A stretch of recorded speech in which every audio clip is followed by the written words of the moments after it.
Alright, so Espa, Roba and Seeker. And you might notice that the screen is going a little bit quicker than normal. Okay, so to put it short, when I got the raw files for this, actually let me call the start of this. There goes the Dark Door and Upstart Goblin, and Seeker drew another card, which was Gear Golem of the Moving Fortress. We then have Reflect Bounder played down. Now, Seeker does have a Mystical Space Typhoon in his hand, and Espa, Roba played that face down spell or trap. Now, they draw Swords of Revealing Light, which is a good card, but Witch of the Black Forest will allow those drawing of Exodia cards, and then they end their turn. Reflect Bounder attacks Witch of the Black Forest, so Seeker pulls Exodia's head to the field, and Mind Crush is activated. Declare one card name. If that card is in your opponent's hand, they must discard all copies of it. Otherwise, you discard one random card. Within 4 turns of this duel, Seeker has lost Exodia. Now, Seeker, he does have a Monster Reborn, but for Exodia's effect to activate, you need it in your hand. Seeker doesn't have any cards in his deck, nor did he ever use any of them to get the card from the graveyard and get it back to your hand. Seeker doesn't have Exodia Necros in his deck or anything like that, but pretty much the reason why I have had to speed this duel up and present it the way I have already watched this one. I know the outcome, and it's the only time I've ever done a duel where I've actually known the outcome. But when I looked at the production notes, it said that you might have to make an alternative decision for this one, because the raw file of this, when I looked at it, it was an hour long, and I was thinking, okay, that happens sometimes. Sometimes we leave the Elgato running and it just records 10-15 minutes of just a title screen if we forget to turn the button off. But that wasn't the case in this one. What actually happened is we got a duel that literally went for an hour. So the cards are going down pretty quick. I know there's Altair for Tribute as well. The reason why I've decided to speed this up, and for those wondering, it is sped up 300%. So with this being at 300%, it still took quite a while for this match to play out. And as I was looking at it and thinking about, okay, what do I do here? Do I do an hour-long video for a duel that really, I'm going to be honest, when this duel was played out, both players were stalling for long periods of time. It was not a fun match to watch for an entire hour. So with the effect of Card Trader, Seeker can send a card back to his deck and pull a new one, so it's good if you got an Exodia deck as well. There's Jinzo, 2400, and there's Amplifier. So, you know, Espa, Roba had some good attacking options, but with the Dark Door on the field, Espa, Roba can only attack with 1 monster per turn. And because Seeker's got a lot of those high defense monsters, along with Swords of Revealing Light and stuff like that as well, basically Seeker, it's very hard to attack. He's hard to wipe. It's hard to get all of his monsters off the field to do any life point damage to him. And I mean, that is the point of his deck. However, Espa, Roba's deck matches up really well against Seeker, because basically Seeker, Espa, Roba has a few cards that can attack the opponent's hand. So if Seeker is losing cards from his hand and he loses Exodia, Seeker basically has nothing left that he can do. He can, as you see now, he is attacking with Gear Golem, the Moving Fortress. He has to pay 800 points, but Seeker basically has to try something to try and get down Espa, Roba's life points, but for every 800 points that he attacks with, he's paying 800 life points to attack with Gear Golem with the Moving Fortress. It can attack directly if you pay 800 life points. Not bad if you equip it with a few machine power-ups and maybe a limiter removal or something like that. But basically, there goes Jinzo. That's been removed from play, so neither player can revive it from the graveyard now, even with a Monster Reborn. And there goes Monster Reborn, but neither player can really do anything. With Dark Door on the field, Espa, Roba can only attack once with a monster. And with all these defenses on the field, Espa, Roba can't actually get over Seeker's defense. So yeah, basically we had a duel which is sitting here, and both players are just... Espa Roba can't attack and get over the defense, and Seeker can do nothing but stall. So, would you really want to sit there for an hour and just watch this match play out as they both pretty much do nothing? There's Jinzo 7. That was an interesting call. He sacrificed a monster with Gift of the Martyr to add its attack onto Jinzo 7. Only lasts one turn though, and as you see that card there, Stumbling, that also is a very good card if you want to defend, because any monster that is summoned will immediately go to defense mode. So Seeker elects to get Jinzo 7 off the field to stop the direct attack. And pretty much, if you look at the card count, it's 16 to 20. Seeker does have a deck that will draw cards faster than the opponent, in most cases, in these earlier games. I mean, I have got a video on my channel somewhere of me drawing Yugioh on my first turn using there's a few banned cards in there. There's Pot of Greeds and Graceful Charities, but yes, it is possible with banned cards that you can draw Yugioh on the opening turn. I did do some of the duels on this using that method, because some of the challenge duels in the Zexel and 5Ds and onwards series, because they're using so many cards in their deck, it can sometimes crash a game, which gets really frustrating.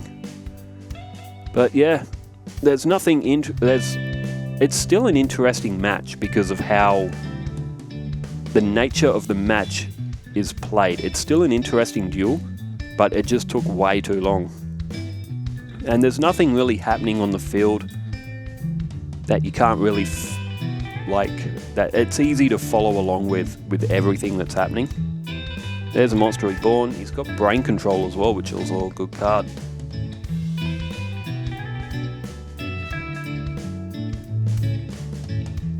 But basically, yeah, I've presented this one a bit differently because I didn't want to have to commentate for an hour while calling out very basic moves, because Seeker's whole strategy is just to defend. So in the meantime, as we watch this one play on, for all my WWE fans who have left comments in the past, how good was SummerSlam? Man, this might have been one of the best SummerSlams that WWE have ever produced. We had, well, in case someone out there hasn't seen it and doesn't want the spoilers, although in the age of the internet, it's pretty much impossible to avoid WWE spoilers. I mean, spoilers happen before the shows are even done, because people have access to information, and, you know, we know who's coming back. We often know who's going to win before the matches have even happened.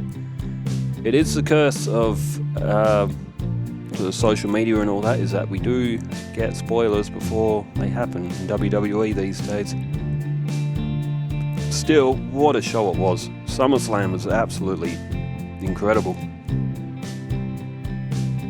And look at the card count. You see 12 and you see 7 in Seeker's deck. Okay, that card there, Old Mind, that's also an interesting card.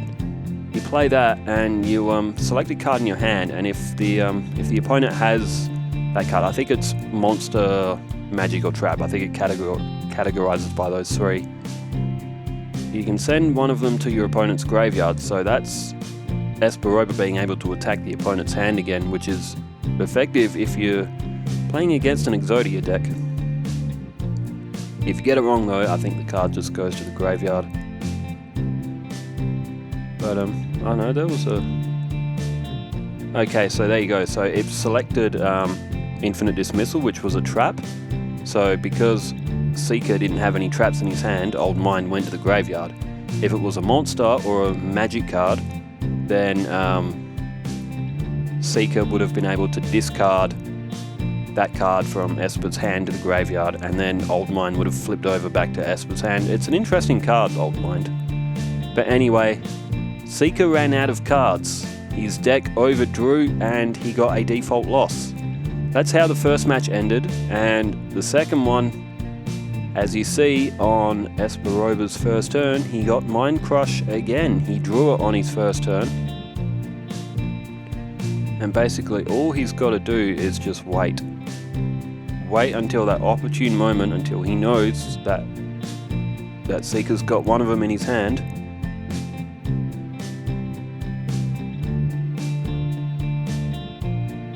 So it goes down. Cyber Soldier of Dark World is in hand. But Espa Roba from the last duel is now probably going to know that Seeker is not really going to attack him. So Espa Roba just sort of has to sit there and coast until he knows that there is an Exodia piece in Seeker's hand, and then activate Mind Crush. So there goes Yellow lost a shield. So basically, Espa Roba can wait until there's a Sangan or a Witch of the Black Forest on the field. Then he will see the card that Seeker draws from the deck. But it's all just a matter of patience here. 3 defenses for Seeker. There's Mind Wipe as well.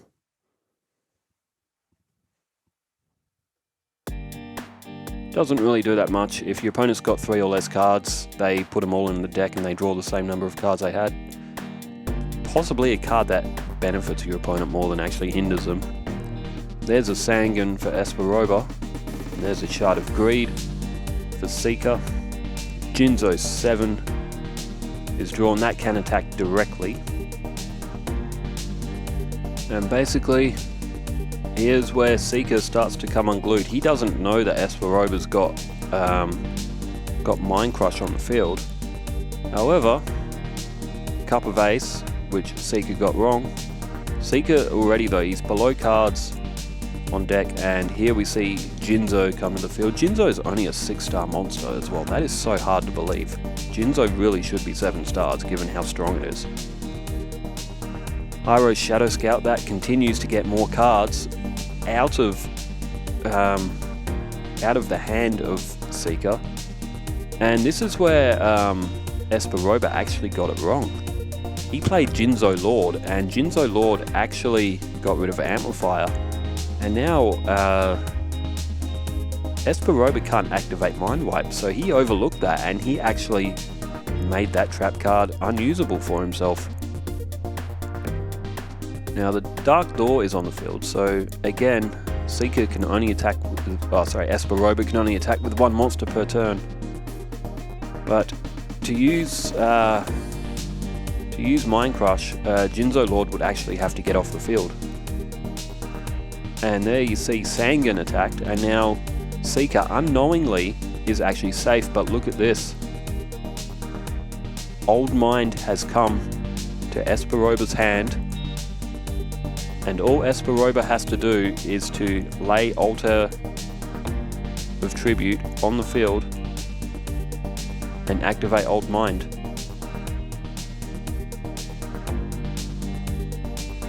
All Espa Roba is waiting for is to draw a normal type monster. I don't know if that's actually necessary. I would have to read the effect of Old Mind again.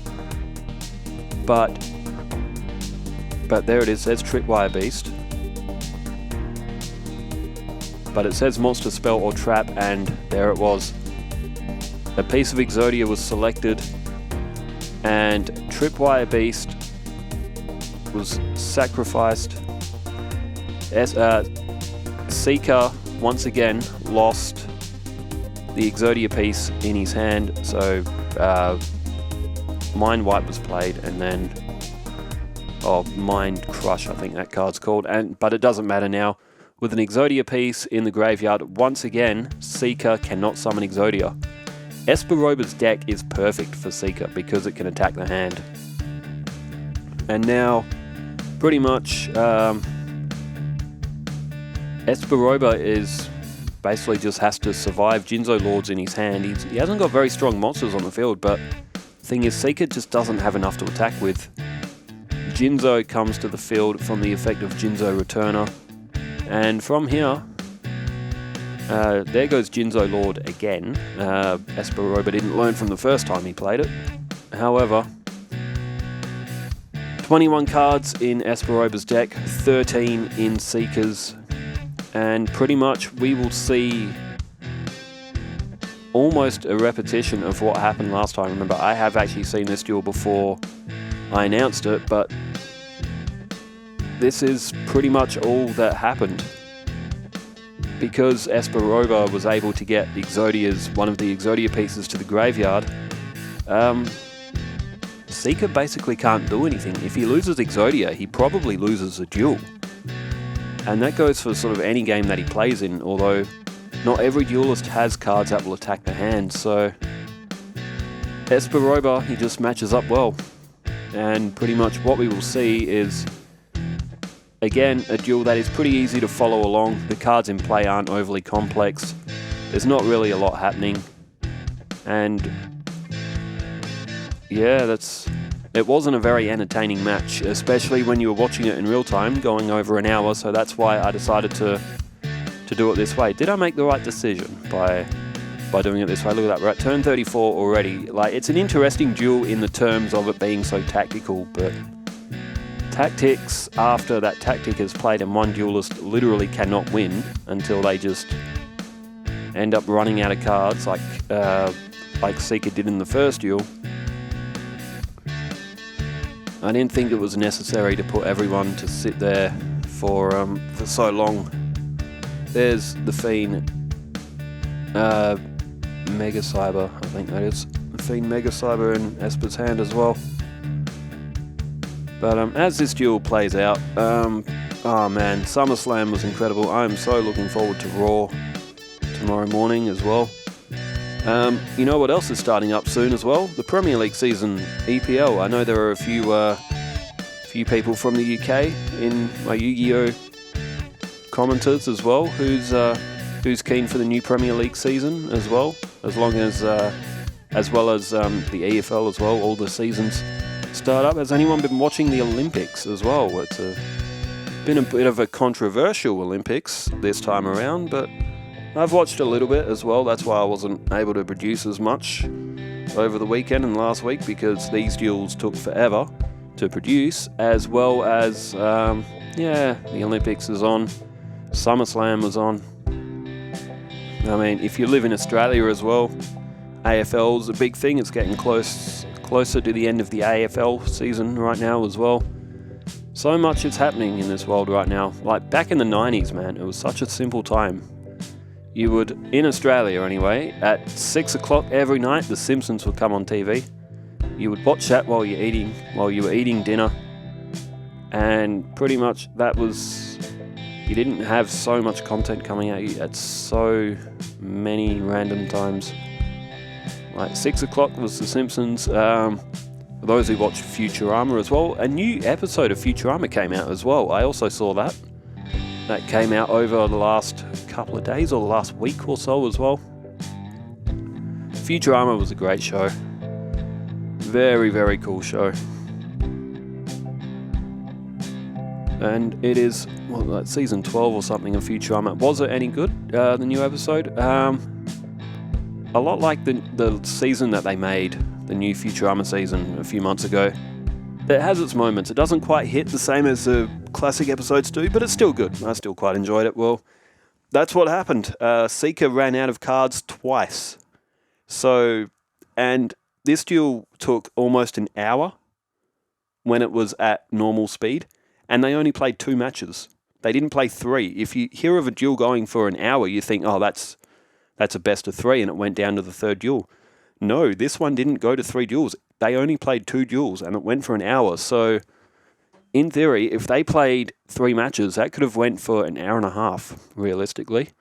So, I don't know if I'm going to have to do this with a lot of Seekers matches, because they may go for a long, long time. But do you think I made the right decision? Was it a good idea to present the duel in this style to cut down about 40 minutes of time? Anyway, with the duel being over, let's head over to my bracket and where am I looking? Okay, so Espa Roba defeated Seeker. There is that bracket done. We will go on to a new bracket. It will be round number 2, and we are kicking that one off with Yugi and Joey. Yugi and Joey in Battle City. At the very end of the anime, we saw a scene with Yugi and Joey, but we didn't see the outcome of their match. That's how the series ended, wasn't it, for Battle City? So maybe this duel will give an insight of who actually won that match. Anyway, I'm going to head off and get this duel produced and uploaded. Thanks all for tuning in. Leave your comments. I'll get back to them as soon as I can as well. To all those out there, appreciate you. Take care. Stay safe. Farewell.